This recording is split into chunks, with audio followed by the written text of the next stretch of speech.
There was a lot of shame. I was like, I am a dietitian, but I can't do this. Intuitive eating is eating for well-being over weight, giving yourself permission to eat without conditions. There's a lot of other things going on behind the scenes in your body that make you biologically more wired to get more food. It affects your hunger hormone, increases ghrelin, which I like to call the gremlin hormone, because it makes you Wait, I love that. Ghrelin? Ghrelin. This is the hunger hormone. Grelin. The gremlin. I love that. I'm gagged. If we label foods as good versus bad, the exact thing happens. I deserve this. I've had a hard day. And so then it puts that food on a pedestal. And anytime food becomes exciting, this thing that we shouldn't be eating,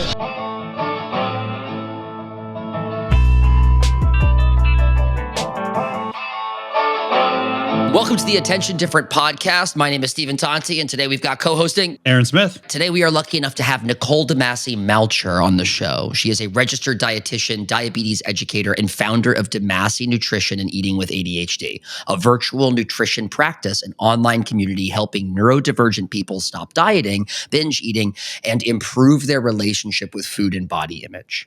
Her expertise on the connection between ADHD and disordered eating helps her create ADHD-specific tools and techniques to help people eat consistently using a non-diet weight neutral approach. Guys, what we put in our bodies, especially as ADHDers, is so important. Nicole, you're on Attention Different, the podcast. Thanks so much for being here. We cannot wait to dive in, so let's do it already. Welcome. Thank you so much for having me. I'm really excited. I love the energy that you guys have right now. We're feeling a little bit silly because Aaron's about to take a flight tomorrow to New Orleans. I'm normally the one going up to Colorado where our headquarters are to film stuff. But Aaron has flipped the script on us this time and is coming down to the NO to do a bunch of e-course filming this weekend. So we're both giddy because we're like best friends from summer camp about to hang out again after 6 years. You know what I mean? Feels like a sleepover is about to happen. So, yeah. I mean, first of all, a sleepover is about to happen. We are about to have a sleepover. So cool. Yeah. I love that. You guys get to reconnect. It'll be a good time. We are really stoked to have you here. Aaron and I talk often and a lot about energy management. It's one of the cornerstones of kind of the Attention Different ethos, right? Yeah. We talk about, in fact, we get really specific and sort of brutal about it in our own way with love. We preach from the book of energy management instead of time management, right? And diet and sleep is, I mean, perhaps barstool legs 1 and 2 of the barstool. So we are excited to have you, and I'm sure Aaron's going to kick us off with some insightful stuff around diet, nutrition, and ADHD. Let's go, brother. To start us off, can you tell us a little bit about your own journey through diagnosis, getting diagnosed with ADHD, what age, stage of your life? Just, tell us a little bit about that. I always thought I had ADHD, but I didn't know like what actually was going on. Like I remember being in like elementary school and looking at the symptoms board in like the nurse's office with like memory issues and hyperactivity and all of that. And of course, like very cliche, I realized, okay, like maybe I don't have this. I'm not like hyperactive and disrupting class, right? Like we hear this all the time in the ADHD community. But I was very spacey, like kind of always in my own world, like looking around, and everyone just always told me it was like anxiety or I was having trouble, focusing for other reasons. But it wasn't until 2020, I was actually 33 at the time. It was during COVID. I literally was going insane in the house. It was like, oh my God, I cannot sit here anymore. Like, please, someone help me. I was like, there has to be something wrong. And I remember reading an article from Attitude magazine. I like literally typed in the words, why can't I focus? What is wrong with me? Of course, like tears streaming down my face.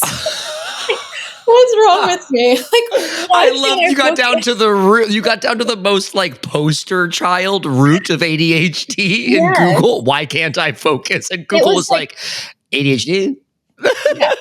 Yeah, but it honestly like made so much sense. But like I was trying to just look for answers at that point because I was like having a moment. I was like, okay, I need to figure this out.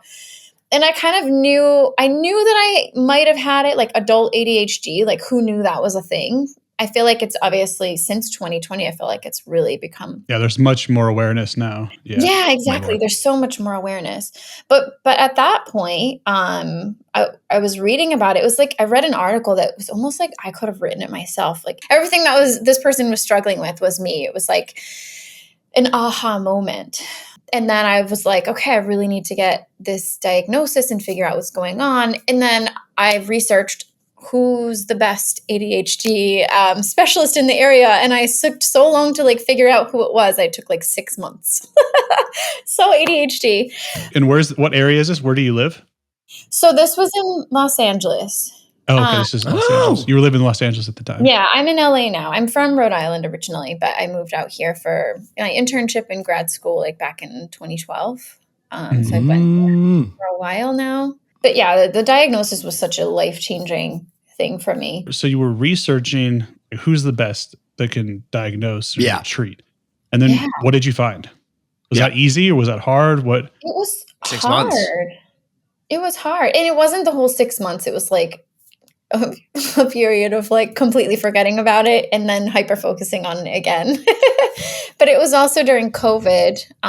Right. And at that point, it was kind of hard to like find people that I could see either in person. And then people were starting to do more online stuff. So I finally was able to find a psychologist or psychiatrist, who was able to work with me. And she was like, yeah, you have you've got everything. Like we're checking off all the boxes here. This is you. And then about a year later, I did a neuropsych eval, like the 6-hour long one. Takes forever. Like, the most painful thing. It's a blast. So you got a positive screening from a psychiatrist, confirms it. Then you, a year later, do the neuropsych eval, which we are all familiar with, and that cements it.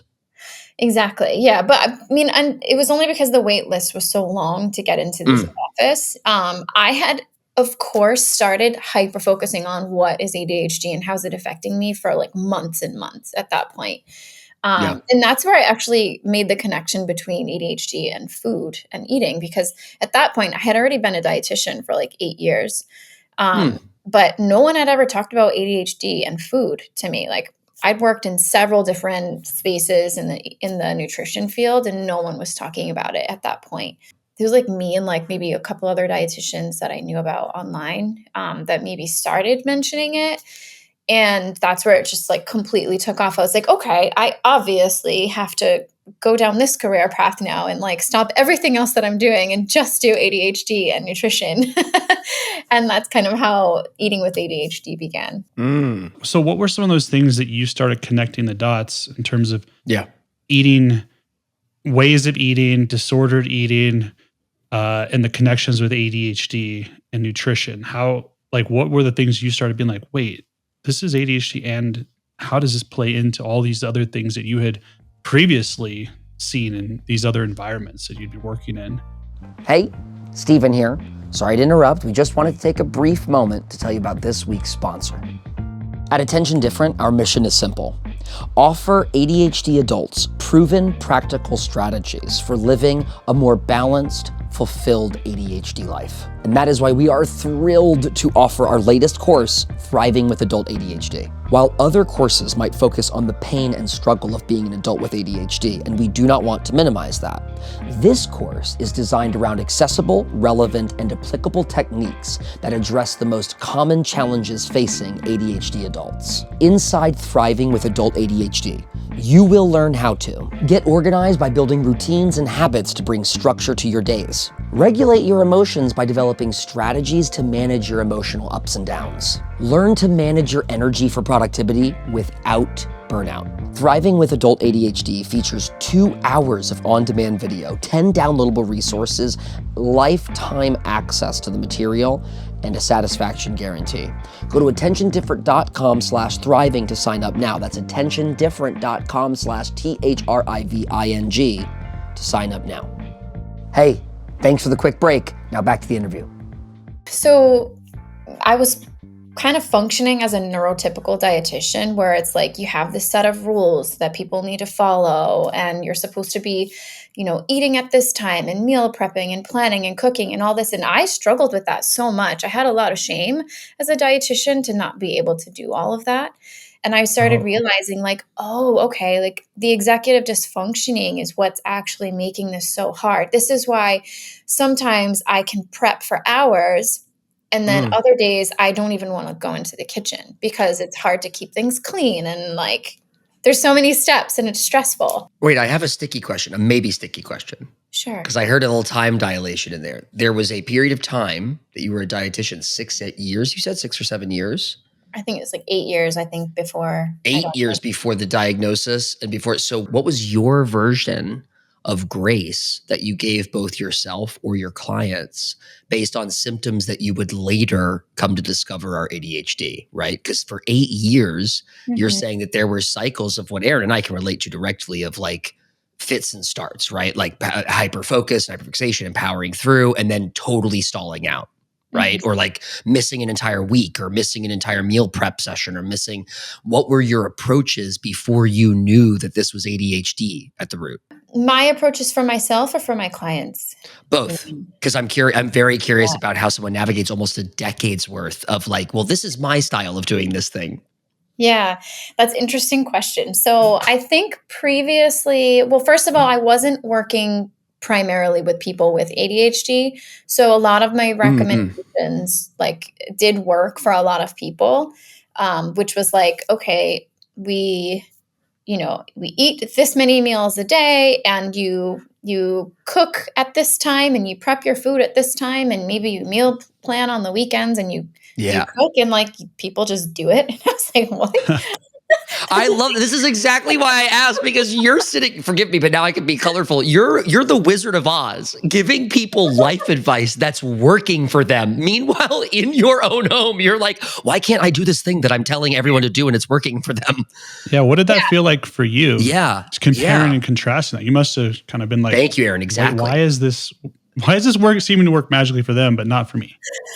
I think it can make you feel a little bit like a fraud at times. Like, wait a minute, like I'm telling people to do this, but I can't do it. And that's where like getting the diagnosis felt so good, because I was like, yes, totally. I finally have this whole community of people that understand me. And I was never that like strict dietitian that was going to be like, you have to do this or else, I always had grace for people because I struggled too. So it was like, hey, this doesn't have to be all or nothing. Like if you're struggling, let's just pivot. Let's do something different.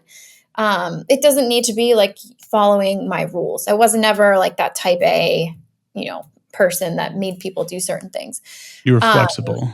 And I'm very moved by the fact that there were 8 years that your clients were getting this grace and flexibility without them or you knowing what was at this gooey, empathetic root of it. Like you were coming at them as not the overly anxious, stressed out dietitian or nutritionist. You were coming at them as the ADHD empath, and you didn't even know why. And I thought, and that's beautiful to me and poetic. But on the other side, right? Because I can relate to this as a clinician myself, right? I'm a licensed clinician, social worker.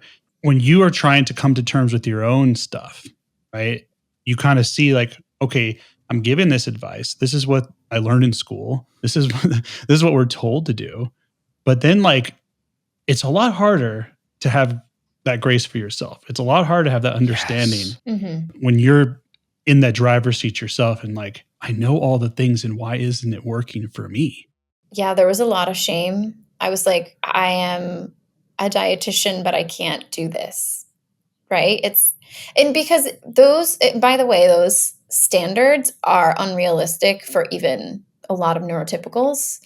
Like the diet rules, the strict, like the impossible standards that we have as a society anyway, to be like a certain size and to eat a certain way. I mean, the diet culture industry is worth billions of dollars if you think about like, the supplements and the diets and the meal plans and all that stuff. And it's for a reason, because they don't work. So people have to keep doing them over and over and over again.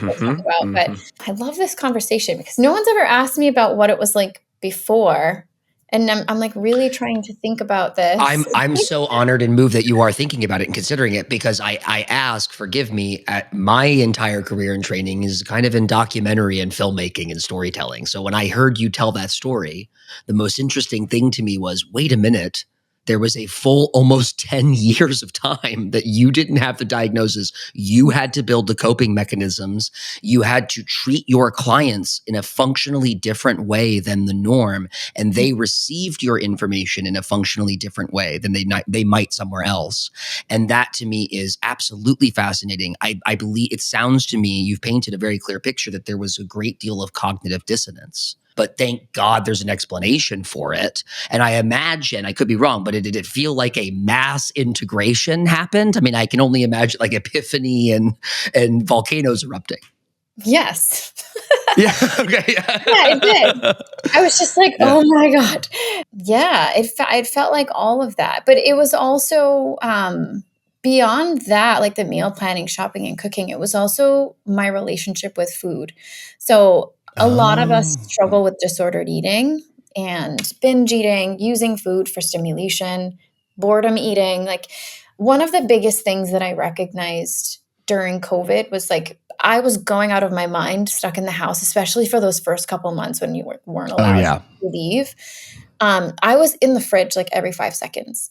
I was like, not 5 seconds. That's a very yeah, that's No, but it exaggerated. felt that way. It felt like that way. Yeah. I was like, okay, what am I going to do with myself? I couldn't, like, Yeah. I was crawling out of my skin.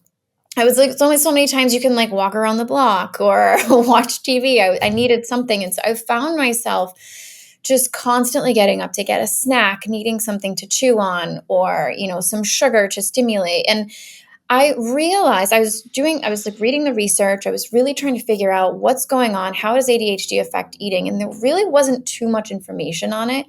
And I started realizing, I'm like, okay, this is what's happening. I'm lacking dopamine right now. I'm looking for stimulation. And so therefore, I'm going to get that little dopamine hit every 5 seconds when I get up to get something. And this is what people think, boredom eating is. But there's also a lot of shame because that exact behavior is what leads people to feel like they're addicted to food. Like, I can't stop. I just need to keep getting something to eat constantly. I can't stop around the sugar because they don't actually realize the why. And so one of the biggest things that I work on with people now is figuring out the cycles. Like, what's actually happening? Why are you doing this behavior? Yeah. Because if you just tell yourself that you're addicted to sugar, which, and I want to validate anyone out there who's listening, I felt like that too. It is very possible to feel like you're addicted to sugar. But when you change the behavior around kind of what's driving that and kind of you recognize what it is that's actually leading you to do that behavior, and we treat that, then oftentimes you're able to stop the binging or the, constantly looking for food. And that was a very general way to say it. I can kind of get into the nitty-gritty of what that means and what that looks like. But for me, it was stimming with food or, just constantly dopamine seeking. If you're needing dopamine, right, it's an easy, convenient source right here. It's So easy. I can go right to the cabinet, open it up, find something that interests me, boom, Salty, I get that crunchy, dopamine sweet, hit. baby. Get a hit. But I'm sure, you probably work with your clients to be like, well, how do I find other alternatives that are going to help me, get some of the dopamine I'm seeking, but maybe do it in a healthier relationship with food and with themselves. Is that kind of part of your approach? Yeah, absolutely. So I focus on intuitive eating, which I know a lot of people might have heard of that, that style. Yeah, tell us about that, tell us just for more about people that may not have heard about that. Yeah, for our listeners. So intuitive eating is basically eating for self-care. And that's like the very simplest way to put it. It's eating for well-being over weight. It's eating for a way to care for your body and listen to it and trust it and listen to your hunger cues, your fullness cues, to find other ways to cope with stress without using food, but without the guilt and the shame and the rules. And it's also a weight neutral approach. So we don't focus on weight because oftentimes when weight is involved, it throws you off. It really, it doesn't allow you to trust your body's cues, because every single decision that you're making around food is whether or not this food is going to make you gain weight versus how's it going to make you feel. So Totally. it really makes a huge difference. And I think a lot of us ADHDers don't trust our bodies, and we don't trust what we're feeling because we have a hard time being present. We have a hard time noticing what's happening in our bodies. And there's what's called interoception. So a lot of us with ADHD and autism as well, or, the ADHD autism combined, there's this lack of what we call interoceptive awareness. So interoception is, right, the ability to feel what's happening inside your body. There's the hunger cues, the fullness cues. It can be pain. It can also be things like emotion. We lack the ability to feel that, and sometimes it's exacerbated as well. Sometimes it's like too intense for us. It depends on the situation and when, what's happening. But the more distracted we are, the more stressed we are, the more, there's things happening around us, the less likely we are to go within and feel what's actually happening inside our bodies. And so if you're not recognizing your hunger cues, you're more likely to wait too long to eat. And there's that impulsivity that can come in. So if you're like hyper focused on something, let's say, or you're taking ADHD meds that decrease your appetite, you might be going hours without eating throughout the day. And then all of a sudden, oh my gosh, I realized I haven't eaten, or something triggers you emotionally and you go look for food. Now, if you are hungry and you're emotional at the same time, it's like an explosion, and you just look for food. And then that's where... Is that where the binging comes in? It can absolutely be. Yeah, that's like the recipe for a binge. But a little bit deeper than that too is the relationship that we have with the food. So if there's a lot of guilt and shame in this sort of labeling food as good or bad, that is only going to make, not the process, I would say, your relationship with food that much worse. And so there's so complex, and I'm trying to figure out how to... No, you're doing a great job of it. And I also want to say for our listeners who are having that little private moment that I know they're having, it's okay. It's me too. Right. So like, it's also me. Like what Nicole's describing is something that I deal with. I won't speak for Aaron, but I saw him nodding along a lot. Like the experience of, in our house, we say the words hangry and hangxiety all the time. And that's anxiety is mine. Thank you. But I never got hangry. I was only going to add, actually, Nicole, before that I have come to find at 34 that also age and changes in our makeup over time also changes our relationship to food, right? I was not a hangry person. I would just crash. I would just like have no energy, and people would go, oh, give that boy an apple, right? Because like he's asleep on the table. But I wouldn't get emotional dysregulation. In grad school, that suddenly turned on. Like that flipped on. I suddenly would get extremely anxious, foggy brain, like lacking motivation, not taking an action, indecisive, because I was hungry. And it was my partner at the time who was like, dude, you need to have like a smoothie or something between the hours of 9 and 3 p.m. because you're not eating anything. And it's just a food desert for you every day. So I that still happens today, everyone listening. Okay. So even when Aaron and I or Nicole are at our best, I have plenty of laughing conversations with my partner here in New Orleans. Are we a little anxious? Which is angry and anxious. I think you're doing a great job of explaining we have a neurology that lends itself towards, I don't want to say mistreating ourselves, but like neglecting ourselves, neglecting our need to fuel up. I'll just piggyback on that to say, like, I think there's times, right, when we talked about energy management, referring back to that, our energy ebbs and flows throughout the day. And we have certain abilities, right? You mentioned the interoceptive ability, the self-awareness. And we're almost like a phone battery, right? We're drained, our energy drains, our abilities, executive functioning wise, adjust and get less throughout the day because of our energy getting drained. And sometimes it can be refilled or refueled with foods that help us, get life energy and brain power. Mm-hmm. But then there's sometimes when it does the opposite, right? Things that can zap our energy or make us feel heavy, make us feel fatigued. And then there's things too, right? I think like at the end of the day, especially, like I know this for myself, I may miss meals because I'm hyper focused. I'm doing stuff. I'm getting lots of work done. And then I'm like, oh, shoot. I look at the time and I'm like, I was supposed to eat lunch 3 hours ago. Right. Yep. And now I've missed that critical window. And sometimes what happens is I have a rebound effect in the evening. Like it gets to be 7, 8 o'clock. And all of a sudden at that time, I'm like seeking quick, easy things to kind of fill those calories that I'm lacking from earlier in the day. And sometimes it's those snackish foods. It's the salty and sweet and fatty rich or carb foods. And I don't feel great about it, right? Like at that time, I'm like, I know I should not be eating these things but also it's pairing up right when my ability for self-control and regulation is at its lowest. Totally, Aaron. Totally. That's it. Yes. It's that. And being present for that. Yeah, go on. What's that all about? Yeah, what's wrong? What's wrong with us? No, I'm kidding.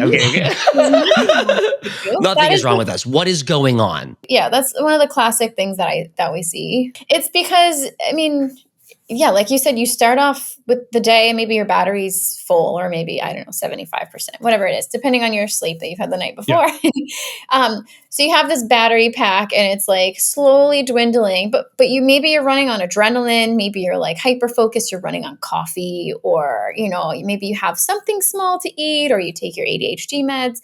So like we're not thinking about food as much. So it's really easy to avoid the hunger pangs that you might be having, or maybe you don't even feel them at all because you're not really connected with your body. On top of that, I'm going to say another layer. This is for anyone who's listening who might be like a chronic dieter, like a yo-yo dieter. If you've been trying to lose weight because let's say your doctor told you to, or you just feel like you will look better, physically, you've almost been taught and you've wired your brain to ignore hunger for years, right? So it's almost like you're used to it. You're like, no, I shouldn't be eating. Let's push through this. It's okay to not listen to my body. And I have clients who have been doing this for decades, and it takes a long time for their hunger cues to come back online. That's what I say. It's like your hunger cues are offline. You're not feeling them. That doesn't mean you don't have to eat. You still have to nourish your body. Like you need the energy, you need the carbs, you need the protein to help make neurotransmitters. You need it for your blood sugar regulation. And it might seem like a good idea to kind of push off eating because you want to focus, right? We're like, I just need to do one more thing. I just want to do one more thing. If I stop what I'm doing to eat, I'm going to lose that focus and that's it, right? My day is gone. There's so many of us. I've been there so many times myself where we don't want to stop what we're doing, especially if we're hyper-focused. But doing that is only going to lead to what you just described, Aaron, which is in the evening, you're having that compensatory response. You're eating as much as you can, and it's like you're an empty pit, right? Like you can't feel full enough. Truly, your body's making up for what you didn't get during the day. And that can make you feel out of control. It makes you feel like you're addicted to that food. And then there's the guilt. Yeah, it does. And also anger. I'm going to add anger back in there too, because I've had the moment that Aaron's describing where you're present of mind. Let's not suggest that everyone listening has the nuance that you've just used, Nicole, but that presence of mind of like, it's 10 p.m.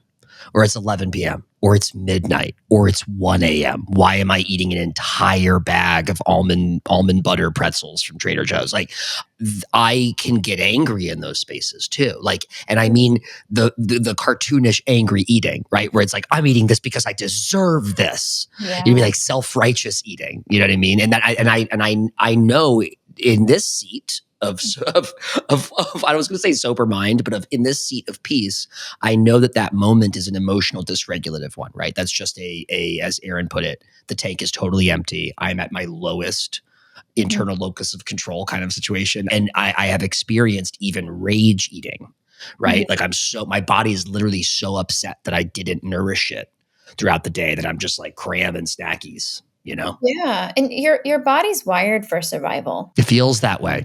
Yeah. And it's like that primal hunger, we call it, that kicks Primal in. hunger. It is. It's like, I need to eat now or else That's what it is. I'm going to go crazy. Like that's how it feels. But that's your body's way of saying like, you need food. And so some people get really Screaming frustrated at by you. it. Yeah, it's like, you need to Yeah. eat now. Like, hey, you haven't Yeah. given me any energy all day today. And it's like, how inconvenient. I was working on something, but you need to fuel your body, right? And I think there's something so important that you said, Stephen. It's like, you mentioned this guilt or shame almost that you have for eating at that time. And it's almost like you feel like, oh, I shouldn't have done this. I should have eaten earlier. I should have been able to Yeah. take care of my body. Like, why do I keep doing this over and over again? Right. And then it's the food that you used to kind of break your fast almost. You felt guilt or shame about that. So there's this good or bad labeling that we do with food. Like anytime you bring morality into food, so something is good versus bad, and you Yeah. eat that food, it makes you feel like you're a bad person. So one of Right. the parts of intuitive eating is making peace with food and neutralizing it. So that means that no food is good or bad. There are foods that are more nutrient dense, absolutely, than Yeah. others that will make you feel good. But if we label foods as good versus bad, the exact thing happens, like what you said. So it's, I deserve this. I've had a hard day. I haven't eaten all day. I deserve to have this food. And so then it puts that food on a pedestal. And anytime food becomes exciting, it becomes like, this thing that we shouldn't be eating, we think about it more. We want it more. We crave it more. We can't have it. It's almost like a defiance that we get. And it's Yes. The sort of defiance. like telling a kid that they can't have candy. What are they going to Right. ask you for 100 times? The candy. Yeah. Yeah. Our brain naturally rebels against those self-imposed limitations or expectations we're putting on ourselves. It's the defiance and rebels. I just want to make sure everyone's listening. Those are the words that were in my that was in my soul. I wish I had gotten to that a little earlier. That there's a defiant, rebellious quality and that to that primal hunger. And like you're saying, there's that shame cycle. Yeah. So if you put it into that dualistic morality-based kind of judgment of good, bad, then by extension, it becomes I'm good or bad for eating XYZ food. Right. Yes. Which then further perpetuates the cycle. So you're fueling then that binge because now you feel there's an emotional response as well on top of it. So you're not just eating because you feel hungry and it's self-care. It's like, oh, I'm so frustrated. Why am I doing this? Then you feel emotional and then you eat to soothe yourself. So a lot of the reason why we eat is because we're dysregulated, right, with ADHD. So we need to learn to regulate. And so this is where I talk about that binge restrict cycle, right? So there's think of it as like a pendulum where like there's a pendulum swinging back and forth between restrict and binge. And when we talk about restriction, we mean restriction is like, it could be like physical restriction, like say you're not eating enough. And it could be intentional or unintentional. So intentional restriction is like you're eating because you want to lose weight. You're eating because your doctor told you to, whatever. It could be unintentional restriction, which is all the ADHD executive dysfunction stuff. Like I've lost track of time. I don't have an appetite. I'm stressed. I have no food, so I'm avoiding eating. Then there's mental restriction, which is I'm giving myself the permission to eat this, Stephen. Not to call you out, but your example. But I'm going to beat myself up for it. Yeah. The whole time. That has the same impact, the same result. Because you're not truly giving yourself permission to eat those foods. Right. You're still beating yourself up for it. So that's where we swing back over to the other side, which is the rebellion, the compensatory eating, that defiance, right? Whatever it is, there's the binge or the overeating or the response.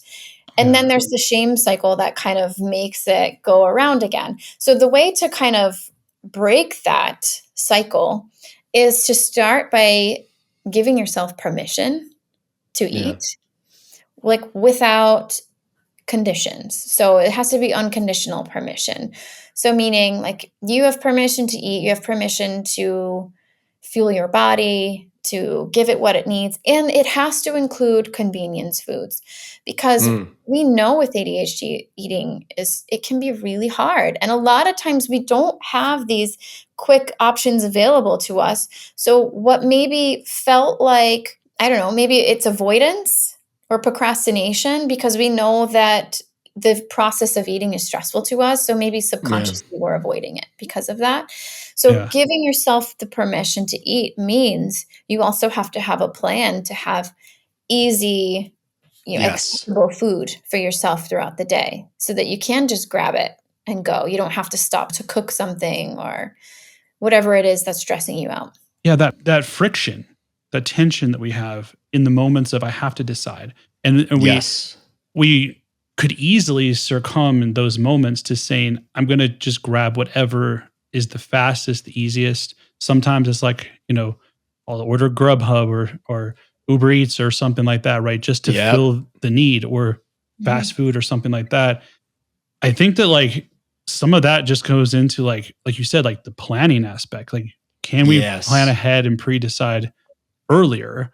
Do I have some things on hand that are easy, quick, satisfying to some extent options, and have some of that stuff, so I don't have to just go and make a choice that later I'm kind of like beating myself up even more about, and it's taking me further and further away from how I ideally want to, less about the food, but I guess like the relationship with yourself, right? Like how you're treating yourself when we're eating those things that aren't actually, we think they're satisfying because it tricks our brain, right? Like the highly processed stuff like kind of tricks our brain into thinking that it's good, but it doesn't last. Well, because it tastes so fucking good. Yeah, it tastes so good. It tastes good. Yeah, it triggers all the right, it flips all the right switches, except for the one that nutrient dense switch. It's nutrient light.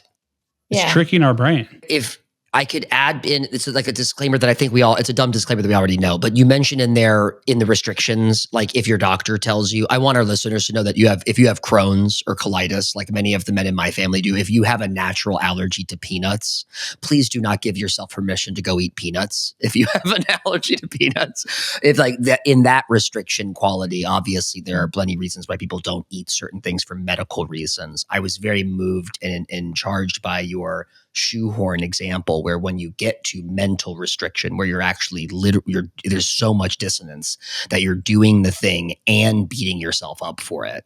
We just open all the doors and the windows, the floodgates to the shame spiral and the rumination and the emotion, just such an ego attachment to the food and morality attachment to the food. So there's a lot of misconceptions about what intuitive eating is. Like if you were to just go and Google like intuitive eating, or you look at like, let's say the intuitive eating hashtag on Instagram, for example, people think they're eating intuitively by just giving themselves permission to eat whatever the hell they want all the time. Right. It is not about that at all. Gentle nutrition is a principle.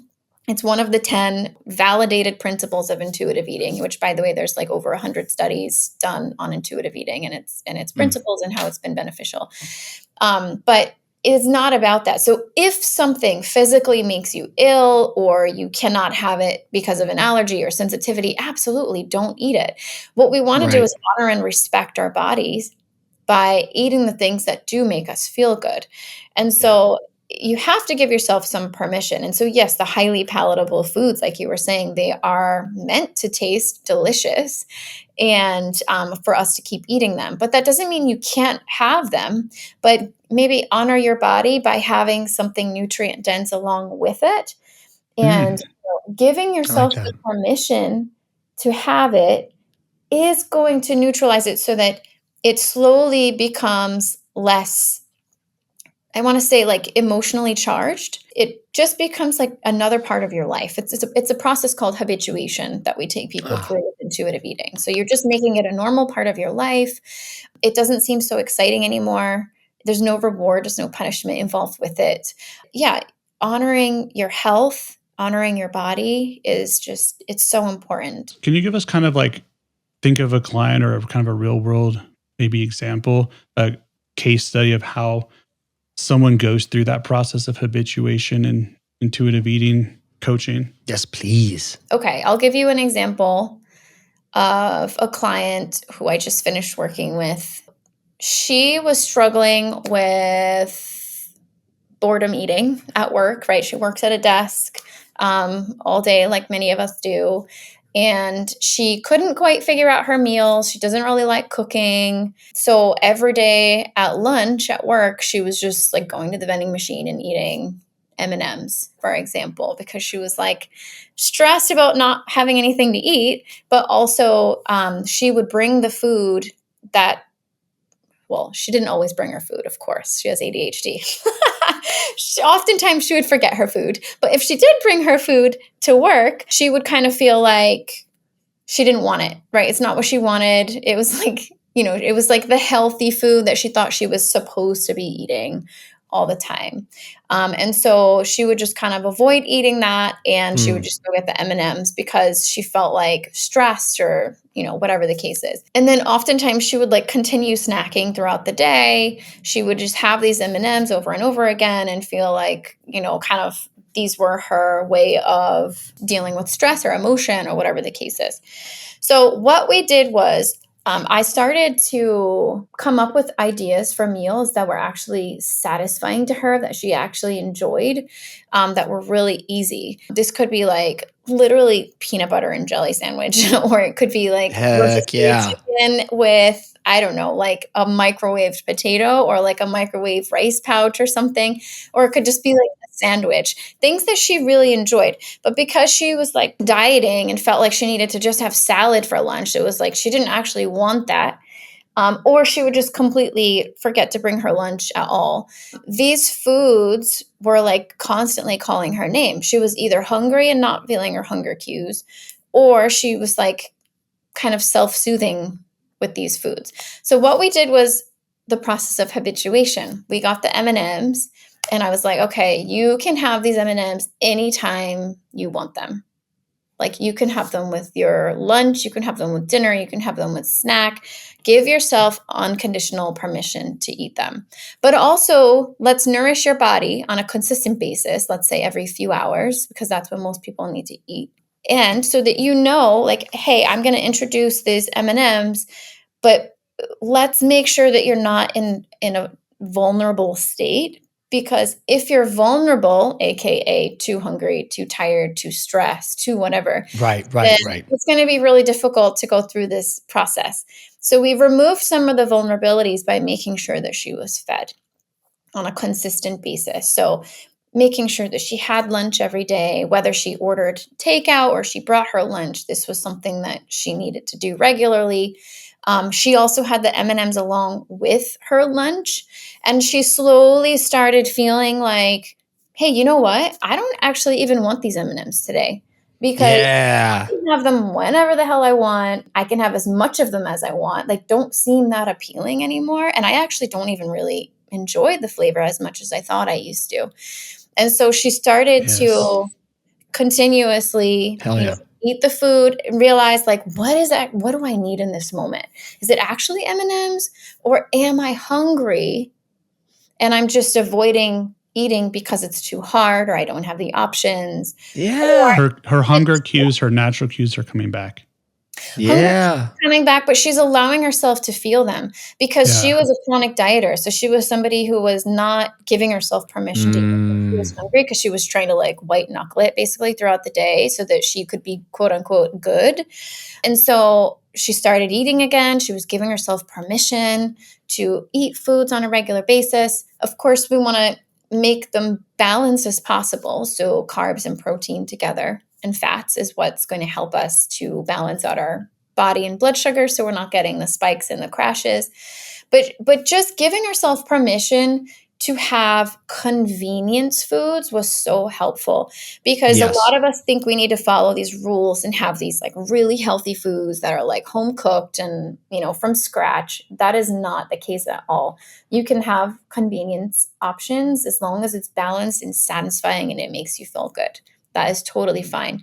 So the process of habituation can feel really scary to some people. So I just want to say that if you're somebody who does have binge eating disorder, or you're not eating regularly, just going and giving yourself permission to have food whenever you want it without dealing with the vulnerabilities first, it can feel like you're making it worse. So I just want to kind of put that out there, that it can be helpful to go through the process either with somebody, or just make sure that you start first by eating every few hours. And then you'll notice like that food noise really quiets down when you're eating regularly and consistently. I'm hearing a lot of content here that lends itself towards, honestly, like meditation, breath work, like intuitive eating has changed during this conversation for me in a powerful way, to not simply I eat when I'm hungry, I stop when I'm full, but actually to be much more nuanced and intentional about when I'm eating, why I'm eating, what I'm eating, and what it's doing for me, right? The psychological and the spiritual sort of forgiveness and compassion that I give myself for dancing around in an appropriate playground. Does that make sense? Like you're just, the playground is fine. All the toys are fine. You can play with all of them, but it is about our intentionality with each of those foods. It is about our awareness of our energy, self-awareness. It's actually about growing self-awareness. And for those listening who are athlete types like myself, I hope you're not hearing judgment or devaluing the discipline that some of you might put into your nutrition and exercise. I think that those are identical to what Nicole is highlighting. Am I right, Nicole? Like those folks have a very healthy and intentional, often guides, with guides like nutritionists or a health plan, meal plan expert. But yeah, anyway, that's just not to drop in with a little summarize at the 50-minute mark, but I'm hearing a much more broad spectrum self-reflection and intuition is not just eat when I'm hungry, stop when I'm full. That's what I got. It's much more robust. Oh, absolutely. And I will say that for the most part, most of us with ADHD don't notice the hunger and fullness cues in the beginning. It takes a lot of practice. So they'll be like, I can't do intuitive eating. I'm doing it wrong because I'm not feeling my hunger. So in the beginning, you might need to schedule timers, alerts, reminders. You have accountability partner, whatever you need to be able to eat on the schedule. And then your hunger cues might come back online. You might start noticing them. Like you might not be hungry for breakfast in the morning for a while. And then you start noticing, like once you eat a little bit of breakfast, oh yeah, okay, I am feeling this hunger. Or, oh, that's what hunger feels like for me. It's not obvious hunger. Maybe it's like, maybe it's that you start getting hangry. Like you said, that's a late sign of hunger, by the way. That's like, exactly. I passed hunger. Now I feel urgency. Like I need to eat. What you said also, Stephen, just to go back, is about people who are using the gentle nutrition principle. So gentle nutrition is the 10th principle of intuitive eating. And it really is about nourishing your body and your brain. And the reason that we leave it till the end, it doesn't mean that you can't eat for nourishment. It just means that we want you to deal with all the relationship with food and the mindset stuff that you've got going on first before you start adding in any sort of, and they're not rules, they're guidelines for nutrition. Because when we add in rules, it makes the decision-making process very difficult. Right. For us with ADHD. So we just needed to bring it back to basics and be really simple. But yes, if you are working with somebody or let's say you're an athlete and it doesn't matter, like if you have diabetes or heart disease or whatever, you can still use the intuitive eating principles to help guide you because you're really just learning to listen to your body. Could you give us the other 9? If there's a bullet point version, do you have because we've got the 10th commandment, what are the other 9? So the 10 principles, and you don't necessarily have to work on these in order, but number 1 is very important. This is rejecting diet culture. So rejecting diet culture is like, just realize that diets actually don't work. Like we need to focus on our own deal, like what's happening with us, what do we actually need? And we didn't really get into this too much, but we know from research that diets don't work long-term. Like dieting is actually one of the biggest predictors of weight gain from the research, from what we see. I mean, come on, gang. Can you hear that in the cheap seats? That's nuts. That's nuts. Because of what it does. So all of the studies that they've done short term are typically short term. Like no one can really follow a diet really long term. And then when you get off of it, those foods again that you weren't supposed to have were those exciting foods, and then you end up binging. So this is where the yo-yo dieting up and down comes from. And like the stuff like what they did with the research on like The Biggest Loser kind of shows that promoted these like intense dieting and weight loss journeys, and then most of the people gained all the weight back and maybe even more at the end. Yeah. A lot of them weren't able to stick with it. It was this crash diet, and then they yo-yoed right back to where they were. Absolutely. Everyone's so focused on the results that dieting gets you, like while you're in it, but no one talks about the harmful effects that dieting does to you. Does that make sense? Yeah. It can lower your metabolism. Once you lose all that muscle mass with the weight, you're lowering your metabolism, you're lowering your strength basically. But there's a lot of other things going on behind the scenes in your body that make you biologically more like wired to get more food. It affects your hunger hormone. So it actually increases grelin, which I like to call the gremlin hormone, because it makes you Wait, I love that. Grelin? Grelin, yeah, it's like spelled GHRELIN, but This is the hunger hormone. yeah. Yes, I love this. Oh, I love that. Just for our listeners to write down this word. That's great. So grelin, GRH. GHRELIN, grelin. Okay, grelin. That's The gremlin. Yes. I love that. One of the I love that. I'm gagged. That's so cool. Okay, so the gremlin comes out and he's like, you haven't eaten enough. You need to eat more, right? Because why have we survived as a species for so many years? Because our bodies are wired in periods of famine to be able to keep us alive, to be able to like make sure that we're eating food. So we're like store trying food for energy for later. Yeah.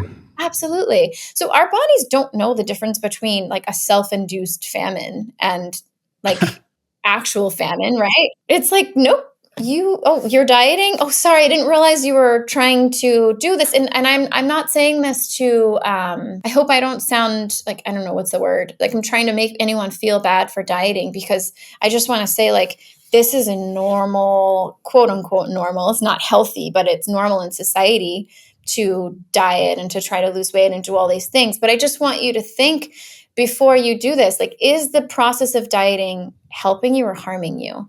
Because oftentimes the pursuit of weight loss is not healthy for people. Well, yeah, injury spike I've heard as well. To this point, you just brought back a couple studies that I read about the spike in injuries due to diet culture, because people rushing to the gym and doing things like rhabdo. Rhabdo is something that a normal person, like a regular person walking on the streets of fill in the city, should not experience. It's a thing that Marines and Navy SEALs experience when they do long distance runners. Long distance runners. It's something that like when you are a very intense athlete and then you stop and then you come back to it and you work out too hard, like you do too hard a workout, your body, it's called rhabdo, will release essentially extremely painful and debilitating. I don't say toxins, but it's just a chemical release in your body, and it can make you catatonic, just stay there on the couch. This happened to a roommate of mine who was trying to lose weight and trying to get in shape and went to a single workout. We were in Manhattan at the time. That was meant for people who were doing like SEALs training. You know, it's like one of those HIIT, high intensity interval training things. And my buddy had not worked out in years and he got rhabdo. And I remember thinking, oh shit, like, yeah, diet culture also leads to more injury, literal injury at the gym. Yeah. And the thing is that people with ADHD too, for anyone that's listening, we have higher rates of eating disorders in our population. For several reasons, but if you're more likely to have an eating disorder, like even just doing something as simple as like the Whole30, let's say 30-day challenge can lead to a full-blown eating disorder eventually. So it's really important. And I just want you guys to know, like, I know most people are listening, like they do it with their health in mind. Like we have the best intentions. We just want to get healthy. People just want to feel better. They're maybe told by their doctors, healthcare providers, to lose weight in some way, like to be healthier. But I just want to let you know that like weight is not an indicator of health. Someone's body size does not tell us what's actually happening on the inside, because there are lots of people who are small in a smaller body, that are unhealthy. And there are lots of people in larger bodies that are working out and eating well and taking care of themselves mentally and physically and emotionally.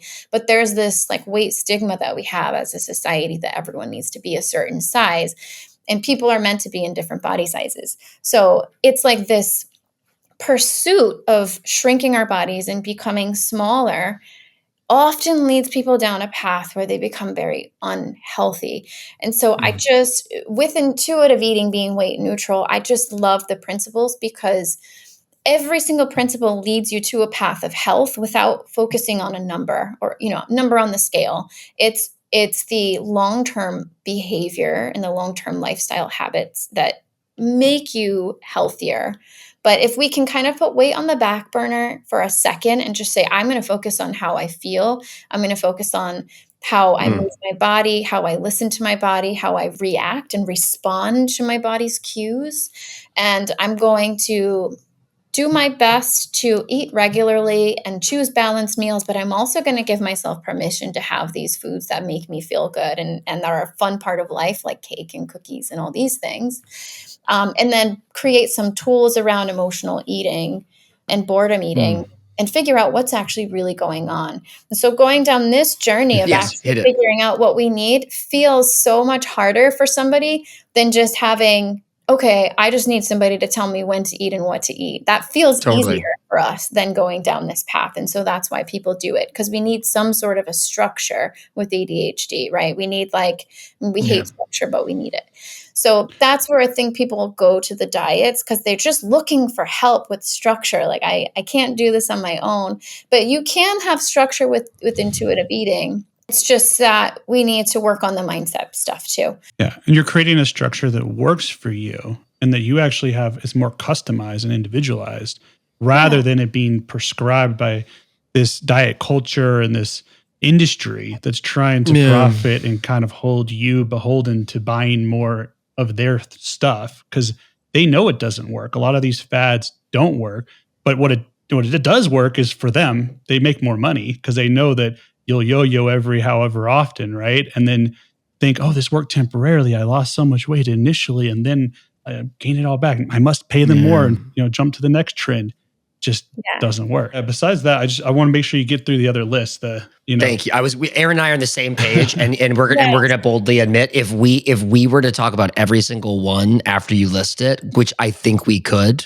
I know we could. We're never going to get through it. So go through the list. And I promise I'm going to do my best to keep my mouth shut until you get to the end. And then let's pick a couple that you really want to unpack for us if they're significant to you. So the second principle is honoring your hunger. This is really like keeping honoring your hunger cues, filling your hunger. Number 3 is making peace with food. So this is exactly what we talked about before, giving yourself unconditional permission. Number 4 is discover the satisfaction factor. Number 5 is feeling your fullness. Number 6 is challenging the food police. Number 7 is coping with your emotions with kindness. Number 8 is respect your body.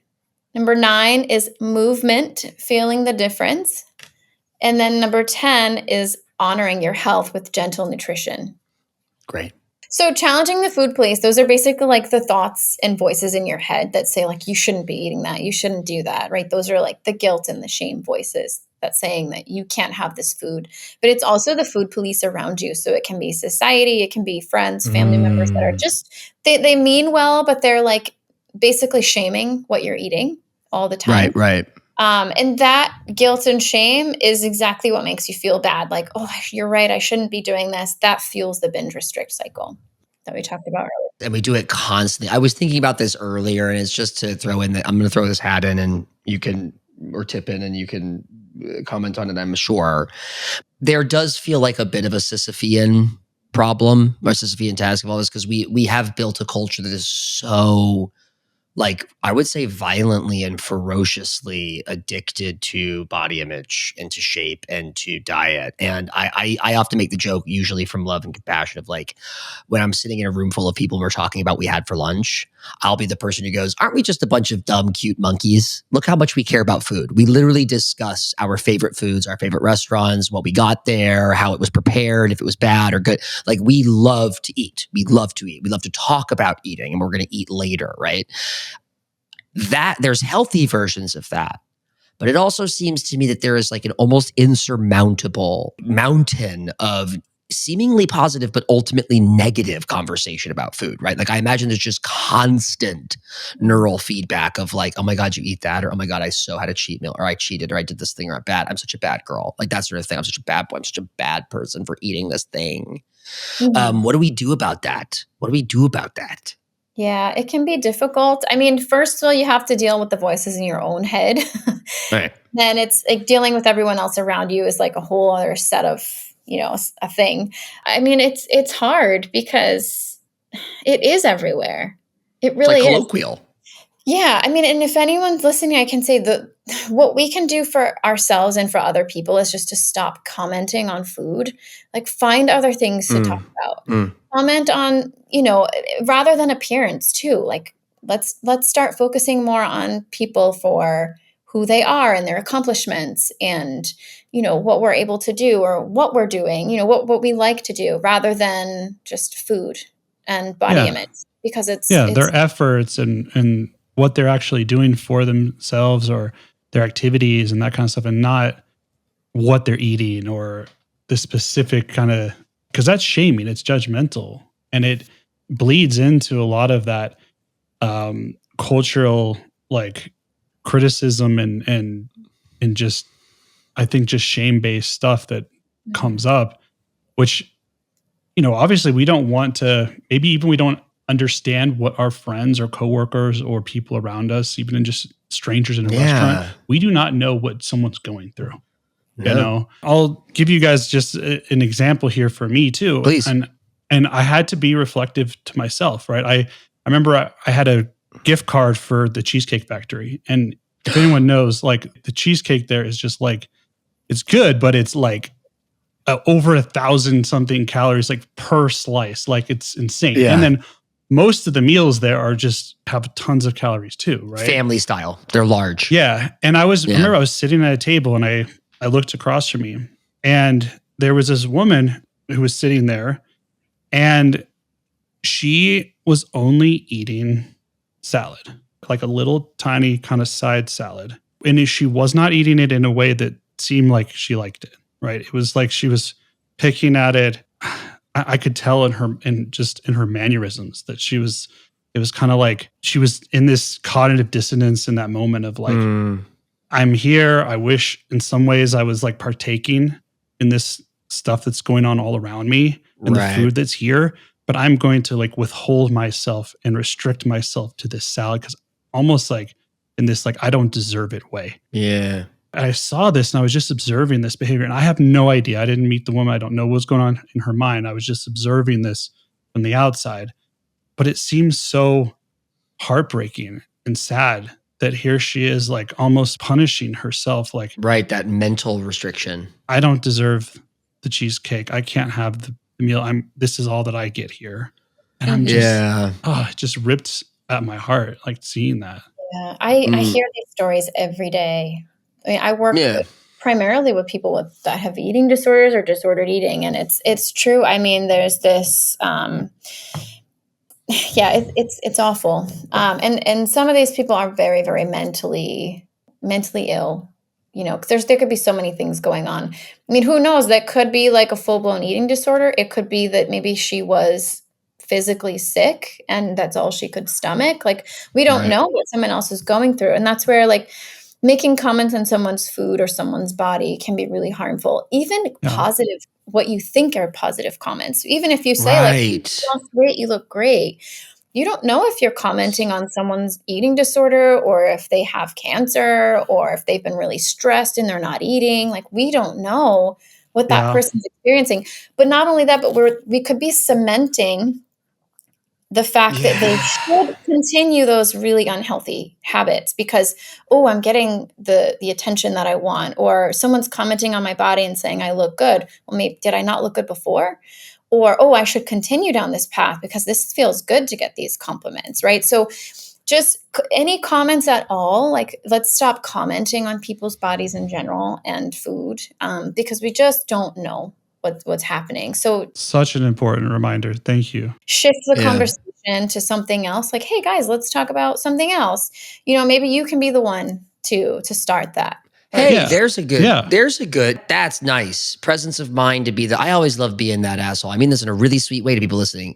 Sometimes it's good to be that person who goes, hey, I'm not killing the whole party, but like, can we stop talking about body shape? Can we just like talk about anything else, guys? Because Let's shift the topic. Yeah. we do it in circles of people when the politics conversation is getting too hot. Do you know what I mean? When like a politics conversation gets too hot, people go, hey, let's not do this. Like, what? Like, what's wrong with saying, hey, can we not do the like shame spiral thing about our body image? Yeah. Start treating it like the politics at the dinner that's table. What I'm saying. Thing, like, can it be like, hey, no politics at the dinner table, and also like, don't talk about my body. No body shaming. At this party. No body shaming. No, like. I always tell people, like, your body's the least interesting thing about you. It really is. Like, there is so little control that you have over the way that your body looks. Like, at the end of the day, there's genetics, there's body size, there's like muscle mass. There's some people that are listening that can't physically move their bodies. And they're like, well, what am I supposed to do? Just feel like shit about myself because I can't exercise? Right? Yeah. Like, is my self-worth really based on how I look and I have no control over it? Right? It's like, just think about these things before we talk. And I know it's easy for me to say because I'm sitting here in a smaller straight sized body, and I have to be the first one to acknowledge that. I always acknowledge that with my clients. But it is, let's just think about it and shift that conversation. And that's where knowing that your self-worth is not tied to body image, I think, can be such a profound mindset shift. And where let's focus on how we want to feel, how food makes us feel, how it's affecting, to kind of bring it back to what you said in the beginning. Please. How food is making us feel and is going to affect the way we show up in the world by eating regularly, bringing it back to basics, just getting our proteins, our carbs. Yes, of course, increase your fruit and veggie intake by all means. I love that. But let's not shame ourselves in the process, because that only makes it worse. Let's not shame ourselves. I want to make a statement for the people listening. I came from a very, let's call it Christian adjacent. I went to an Episcopalian school in high school and middle school. I went to I had a religious upbringing adjacent. And so even to this day, sometimes when I feel guilty for something that I've done, my body wants to make the sign of the cross. And there was a key moment just now when we were talking about, let's not bring up bodies, let's not talk about bodies, let's not ask people about bodies, where I almost had my friend Paul moment, who always used to do this if you felt guilty. Like I wanted to do this and go, oh, Jesus Christ. Because we've all done this. Everybody here has contributed to this narrative. It is a very complicated sort of gray area. Our emotions and egos and even our primal instincts are all wrapped up in food and in body shape and in power, physical ability, right? I'm going to take so much from this conversation, Nicole, but if there's one thing I'm going to do starting today and tomorrow, is that I'm going to try as best I can to repeat what you said. Your body is the least interesting thing about you to me. If we can take one like card carrying sentence into parties, cocktail, dinner, etc., you can spin this happy real fast, right? Hey, your body is the least interesting thing about you to me, right? I love that. And we don't know what people are going through, right? And exactly. I was looking up the studies while you were talking too, and a 2016 meta-analysis found that binge eating disorder was 4.13 times higher for those with ADHD. And some studies suggest that up to 30% of adults with binge eating disorder also have ADHD. Mm-hmm. Big numbers. Yeah. Big numbers. Huge. And we just don't know there. And that's just the tip of the iceberg, because there's so much more we could get into in terms of that. We don't know what people are going through. I want to get your final thought, Nicole, and then we'll just ask you to tell the audience where they can find you. And if they're interested in working with you and getting more information, where do they go to follow you, to find you, subscribe to your channel, all that stuff. And we will do this again. This was an excellent conversation. So, thank you. Yeah. I would look forward to it. One thought. I don't honestly. There's so many thoughts. I think maybe just where to start with all of this, because there's a lot of information. People might be like, "Whoa, that's a lot. Like, where do I even start?" Yeah. I would say Just start by checking in with your own body every few hours, whether you need to set an alert, an alarm, something, check in and just say like, what does my body need right now? Do I need to eat? Do I need to rest? Do I need to have something to drink? Like, what do I need? Just start checking in, building that trust with yourself. Besides your stuff, which we'll get into in a second, is there a resource, a good one for like intuitive eating that you can give? Yeah, well, I mean, I always recommend the intuitive eating, the OGs that made it. So there's Evelyn Trevely and Elise Risch. Their website, intuitiveeating.org, is amazing. You can learn all about the principles of intuitive eating. There's a list of studies there. There's tons of research studies they have listed just on that site if you want to go and look at all the research. Great. And then if people want to know more about you and find you, where do they go for that? So if you want to find me, you can go to eatingwithadhd.com. I've got lots of information on there. I have a 30-minute video training where you can find all about it. You can get on my mailing list. I also have an online course and community for people who are going through this that just have ADHD. It's a really cool place to be in. And then I also have my Instagram, which is also at Eating with ADHD. At Eating with ADHD. Awesome. Well, thank you so much for spending the time today and getting into all these really important, under-recognized and under-resourced issues that society has just not put enough to. And we're so honored to have you here to speak on these things. And we definitely want to have you back again to talk even more, because this was so enlightening. Thank you, guys. Yeah, thank you, Nicole. But yeah, Erin, I couldn't have said it better. We're so honored by you. So grateful to have you here. This was really wonderful. Thank you. Yeah, this was definitely an amazing conversation. I love the take that you guys have on it, and I appreciate you having me. So thank you.